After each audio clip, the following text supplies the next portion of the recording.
Hello, I'm Brett. I'm going to be doing a shadow work session for you so you can see what, you know, works best for you. I'm going to authentically do one myself. It's going to be quick, and I'm just going to go through the process here and kind of show you what I do sometimes. Now, I'll use AI, just Chat GPT, to go back and forth. A lot of times I do this again on my app, AI Earth Angel, or not that we have a component that you can speak to yet. We're working on that update. But in the meantime, many times I'll just type it in and I'll work within the app to allow.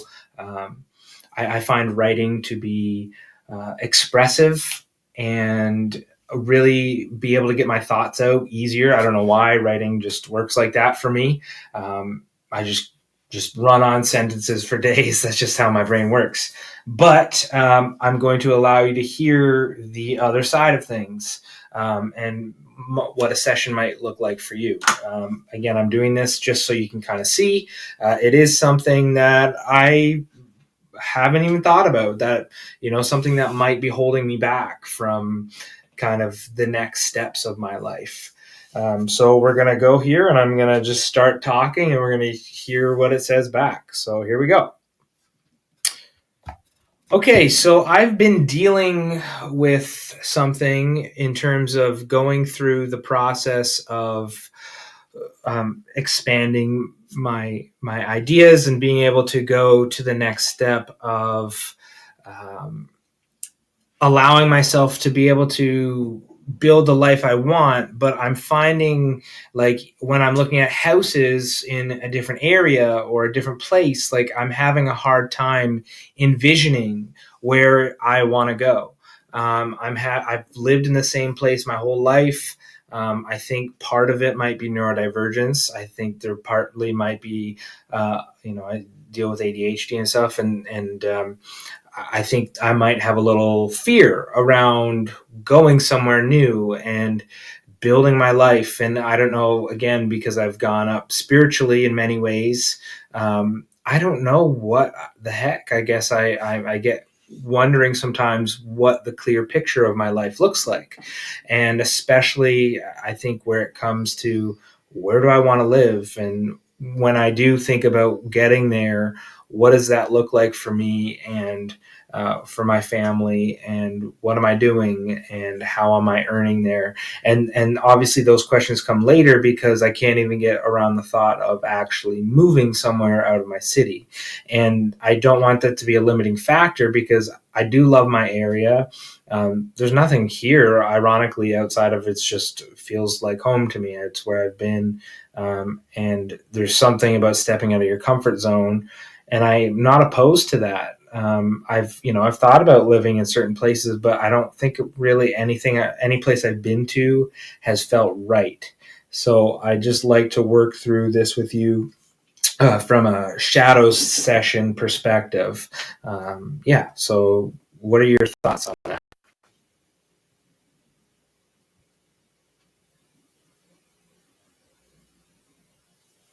It sounds like you're at a crossroads where the unknown is both exciting and intimidating. What's interesting is that your hesitation might not just be about the geography. It could be tied to how you define safety, belonging, and identity in your life. From a shadow perspective, you could ask, what part of me fears that a new environment might change who I am? Your current city, even if it's not exciting, is familiar. It's a reflection of a self you know. The shadow here might be that deep down, there's a bit of fear that stepping into a new place might force an evolution you're not sure you're ready for yet. So what would happen if you gave yourself permission not to know? Instead of needing the perfect place to feel right immediately, what if you approached it as an adventure of discovery? Trying out places, knowing you're allowed to test them without committing forever. Also, how much of your sense of purpose and even where you live is wrapped up in providing for others versus what feels truly aligned for you? Maybe the next step is imagining a life where both your needs and your family's can coexist. If we set aside pressure, where would curiosity take you first? Well, it's interesting because obviously I find terrains, like, I've always wanted to go to Colorado.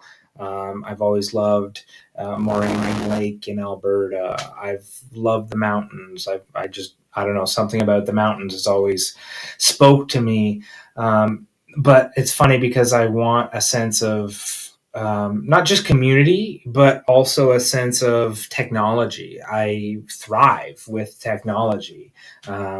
Again, using AI platforms, just having access to the internet. And so I'm neither in one world or out of another. It's like I'd like to blend them all. Now my wife likes the ocean, so she'd like to be around the ocean. So I've thought about British Columbia. We've thought about going to places like Vancouver Island. Again, the challenge partly I don't necessarily want it to be raining all the time, and there is an unfamiliarity there, and it's something that we've thought about. We've thought about Newfoundland because you got family there. Those places that feels too small to me. I like a little, like, we're in Waterloo region in Ontario, and there's lots of things that you can go and do now. Not a ton, of course, but I have liked the idea of living in the States, and whatnot. But Tennessee was beautiful when we drove through, and Florida's nice for about 9 months of the year in terms of not being too hot. But yeah, it's so I don't know if it's so much not knowing. Well, it is not knowing. It's not knowing where I am going. As I guess it's not me being clear about what I want to be doing and how I'm going to.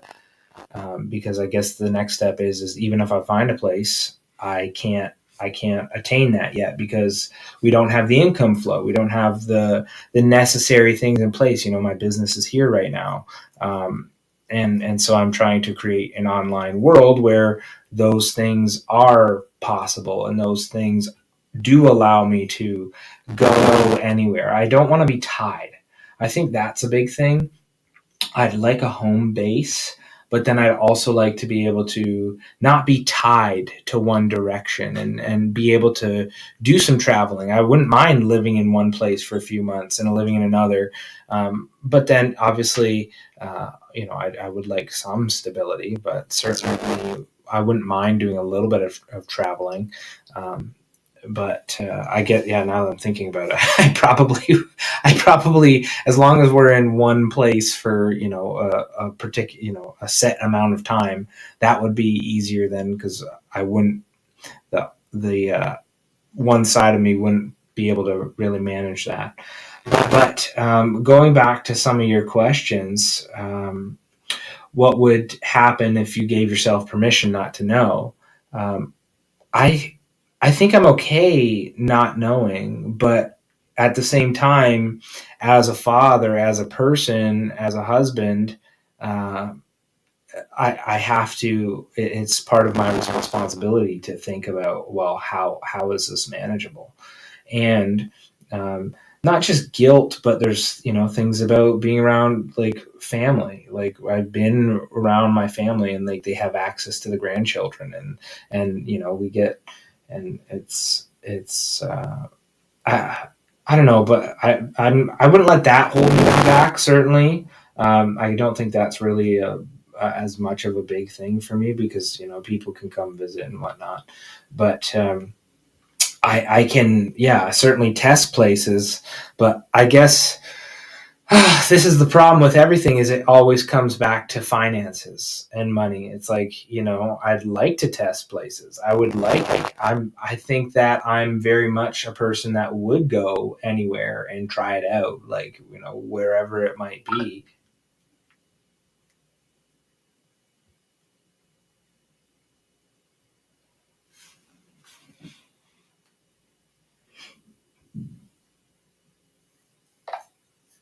Well, this happens in technology sometimes. I was talking and it completely bunged out and just restarted. So here we go again. Um, at least you guys got to see. So going through, I don't think I have a problem with any of the ideas of going to a place unknown. I don't have a problem, but what I'm finding is everything always comes back to finances, because I am the type of person that would test out somewhere, that would try to go somewhere. But unfortunately, I'm just not at that point where I can do that. So I'm trying to set up an online avenue for finances so we can say, you know what, let's try Florida for a couple months. You know what, let's try Colorado. Let's try places. Let's go for a year and just live in different places, whether it's buying an RV and just traveling and seeing like, hey, could we envision a life here? I would absolutely be okay and down for that. But everything comes back to finances, and I think that's how most people are.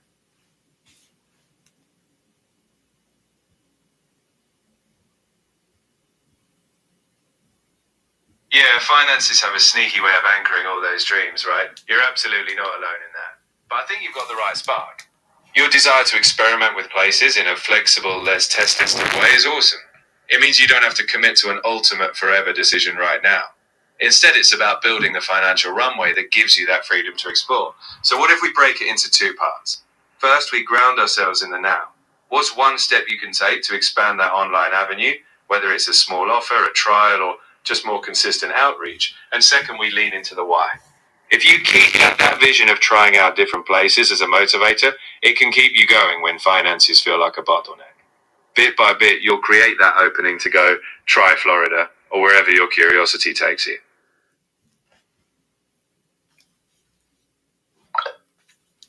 So we've been on for 12 minutes. You've gotten to hear my side.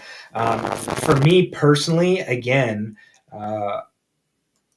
I find that, okay. So I genuinely thought, you know what, I was worried about, and you might not think that was a breakthrough by any means. You might not say, okay, that's a huge breakthrough, but these are the little things that in our life keep us held down. They keep us pinned. They keep us not able to move forward. And so I do this a lot, so I know that I've actually done something there, and I might not make sense to you, but certainly going through that process, I'm realizing that, you know what, it's not my fear of necessarily not knowing where I'm going, because I can always plan for that. Like going to a different place, like my wife and I have always wanted to go and for 6 months or a year or whatever and just travel with the kids and try different places and be like, wow, you know what, is this somewhere where we gonna live? We tend to live in a place for 4 or 5 years and then move. Now I'm sure there's a creative solution. Like we rent, right? So we rent our space, and it is what it is. And I think I'm afraid of giving up. I'm afraid of giving up what we have, our house, because I love this house. If I could buy it, I would. I love the school they're in, and I'm not a big fan of schools at all. Like, but I think that just the community here is fantastic, and I think that's a big thing that holds me back from wanting to try something, wanting to go somewhere. But at the same time, uh, I think we would. I think we would try something, and so maybe it comes down to just not having the fear and saying, okay, you know what, we're going to do this. And maybe it comes down to, because we don't know where we want to end up, but we also don't want to live our whole life missing out. My son's in high level football, so that's another consideration. Um, yeah, he's got some opportunities, and so I just think about all of that stuff. I think the fear is around, let's say, because there are creative solutions again to financing, to figuring this out, and I've already gone through it in my head, and I'll explain it out loud to you guys. We don't know where we want to live. Okay, no concept, but we know we want to travel. We know we want to do some things. So there's a potential that we could say, hey, you know what? Let's buy a used RV and travel for a year and put all our stuff in storage. Worst case scenario, we leave, we get rid of half our crap, we put the rest in storage, and we go and we find out, hey, you know what? We don't like this. We don't like this, right? We don't like what we're doing. We don't like trying all this stuff. That's the worst case scenario. And then like, shit, like, oh man, we've just given up all this stuff, and now we go back and we're like, hey, I guess we screwed up, and now we got to find another place to rent. And that's the absolute worst case scenario. Luckily for us, I spent a long time building a business, and there is a little bit of flexibility financially, a little bit, because my business went this whoop, meow, way back down, and then kind of climbing a little bit back up, and there's some opportunities there. But again, going through this process of, you know, what do we want our life to look like? If we don't make decisions now, we don't go for things. It's like you can't always wait for the best moment, for the perfect moment where you're going to have all the money, all the things. You know, when you stop worrying about that stuff, that's typically when it starts to come in for you. So it becomes something here where it's like, okay, again, worst case, we lose our house and the school that we love, and we find another house and it's much smaller, and we have to rent in a crappier area, and that's just the consequence, the worst case scenario. But there's a lot worse cases, right? There's a lot worse cases in life. The other option is we don't go and we don't do anything, and then we always wonder. It's like, or we never grow past our potential here. My oldest is going to be going into high school in a year after next year, and so that's another consideration. And I think that there is no perfect time to do any of this stuff. So it's like, do we just say, hey, because it could end up being like, wow, we love X, Y, and Z. You know, we love all these different places. We could envision lives here. Let's stay here. And then during that whole time, it's like I'm doing the work that I love to do anyways. This stuff, like talking, building a business and a community, and all the stuff online. There are those opportunities because it's like, okay, well, I can do that on the road. There's luckily, you know, most of North America, there's capacity to do that. And if you're in a place that can't do that, you move to one that can. So again, financing an old used trailer or RV might be something that's an opportunity. And so that might be one way that we could discover where we want to be. And so I was worried that, oh my God, at the beginning of the session, you know, I don't know where I want to be, because none of the places that I think about, or that I haven't been, or that I've been, is really like, that's it. You know, that's the place. And I won't know unless we go and see. Like, how the heck are we supposed to know where we want to be if you don't go and see?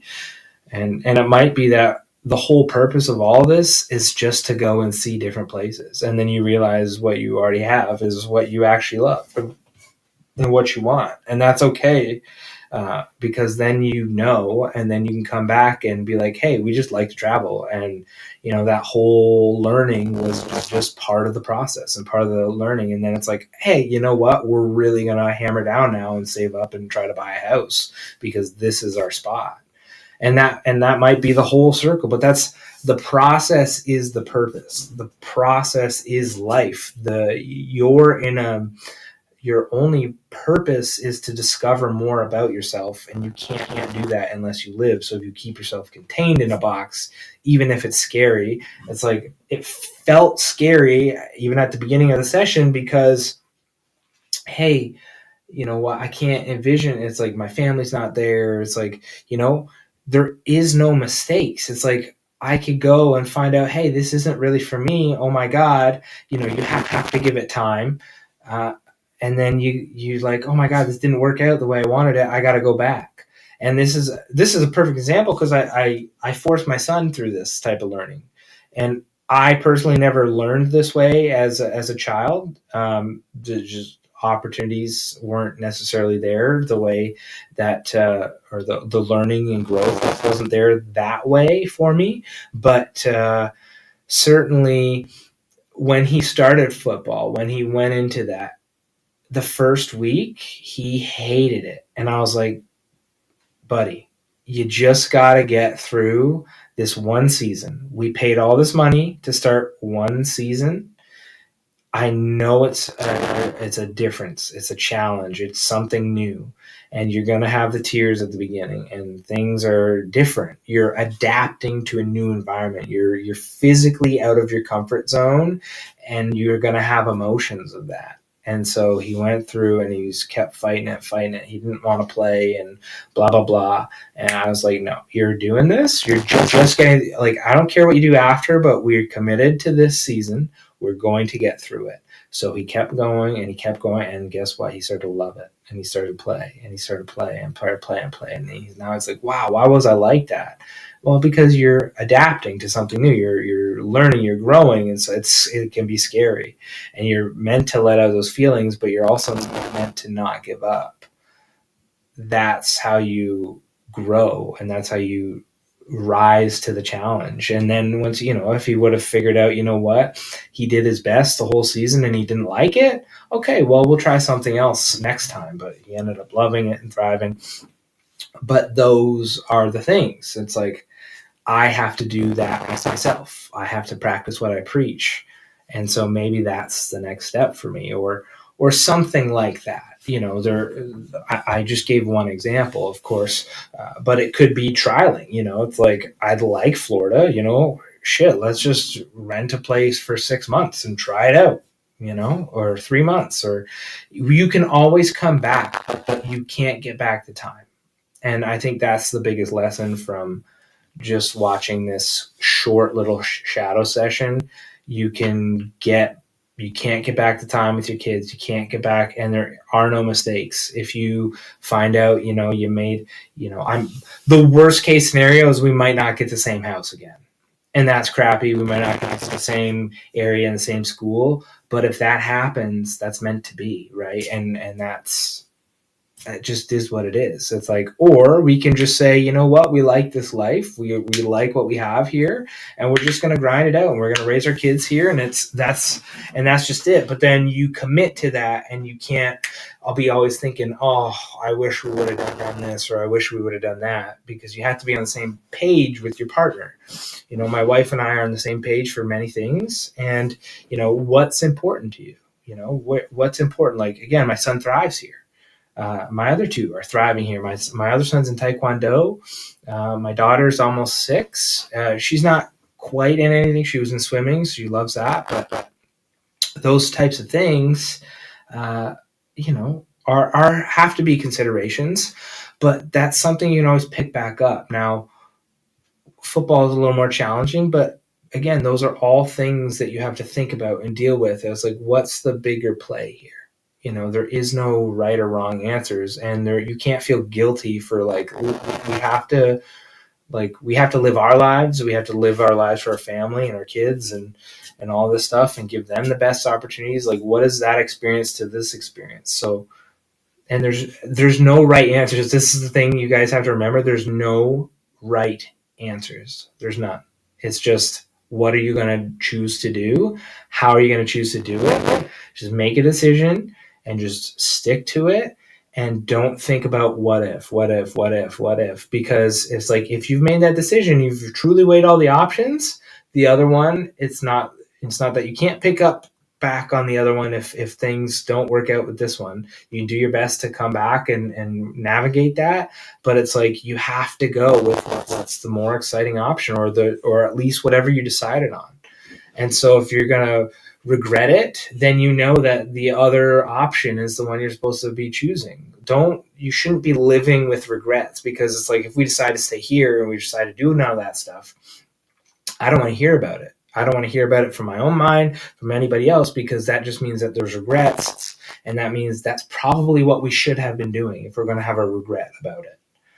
right? Again, we go that way and we have a regret about this. Well, we would have had a bigger regret with the other thing. So it's like that's the way we have to go. So anyways, I hope that's helpful. I'm trying to think of the other things that I navigated at the beginning there.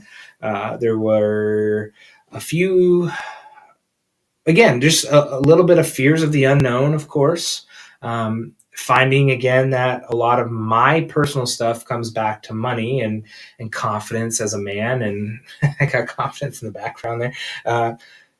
Just ensuring that, you know, as long as my wife is on the same page and I'm leading with integrity and doing what I can for my family and making the best decisions for them and for our family as a whole, that's all we can do, right? And we'll adapt and adjust as we need to with the things. And you know, I'm never going to stop doing what I have to do to earn money or finances, but those things come with risks. Those things come with trying, and it's not that necessarily that you have to hustle or do all this stuff, but you certainly have to have an impact in your community and your family and your life, and you have responsibilities, and that's just part of being an adult. And so don't look at those things as a negative. Don't look at those things as, oh, you know, if you're going to bitch and whine, then try to figure out something else that you can do instead. There's always options. There's always things that we're not seeing, and that's part of living. That's part of the process. So again, I hope this helps. I hope that it was enlightening and that it allows you to kind of go through your own process of shadow work. Again, most of the times I'm typing, most of the times sometimes I do that. I like the feedback, but again, there's technology issues and whatnot. But I like typing into my, again, app AI Earth Angel. It's on iOS, but even still, just coming up with your own prompts is great too. I actually have some free shadow work prompts in the resources section of unchainedsouls.com. So check that out. But yeah, there's just so much that we can go through and discover about ourselves going through this process. And then we start to see the web of intertwining things that are connected. It's like, oh, this is connected to this. Oh, this is connected to this. Oh, this is connected to my trauma and blah, blah, blah, blah, blah. And all, you know, my childhood. And then that's a whole other thing, dealing with that stuff. But certainly those things do come up. You know, the financial stuff does come up in the way, you know, you see lots of,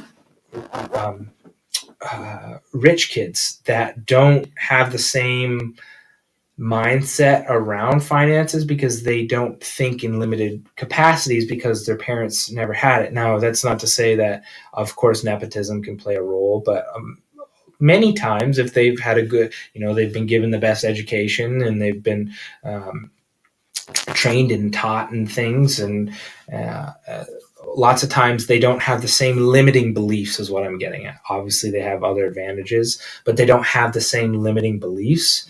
And if you couple that with the winning attitude and the, like, I'm going to solve this problem, that is one thing that sometimes they suffer with, because they can't think about that. But if they're challenged and their parent has had money but not just like giving it to them, those are the best. Like, that's the best case scenario for those kids, because it's like they've lived this wonderful life, but they've also been able to grow and grind and been allowed to fail with a safety net. Though that's the best case scenario for any child, because that allows them to have the belief and fail and succeed and fail and succeed, because the more you do that, the more you learn the navigation of getting to where you want to go. But lots of times they don't have it. But certainly the fear and the things around money can be tied to your parents and can be tied to your upbringing and all of that stuff. And if that's something that you have, then just working on that and working on those things as a kid. Again, we're not going to blame anything. We're not going to stay there, and we don't want to ruminate on that stuff, because that stuff becomes its own toxic thing. It's not like you don't do shadow work to just like go to therapy and blah, blah, blah, and cry about all your problems all the time. It's like, what is the outcome? Because we don't want to stay here. It's like, what have I learned? What am I taking? And what am I going to succeed from this?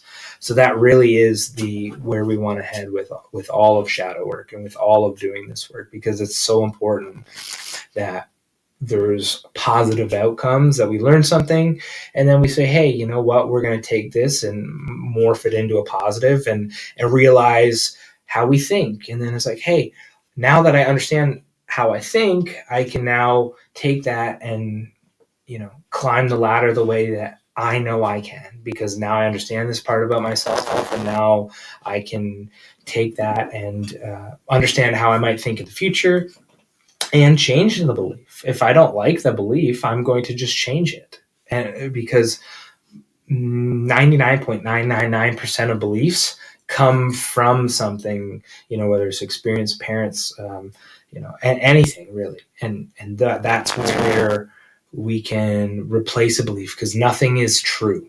Nothing is inherently has truth. It's like you get to define what your truth is. So remember that. That's important. Yeah, I hope this helped. Again, Brett Ford. I have spiritual coach on my website. I have entrepreneur on my website. I struggle with titles. I have many things. Just I'm Brett Ford. I do many things, but I hope this helped you today, and I hope that you're able to have a successful shadow work session. If you made it this far, thank you so much for watching. Love you guys.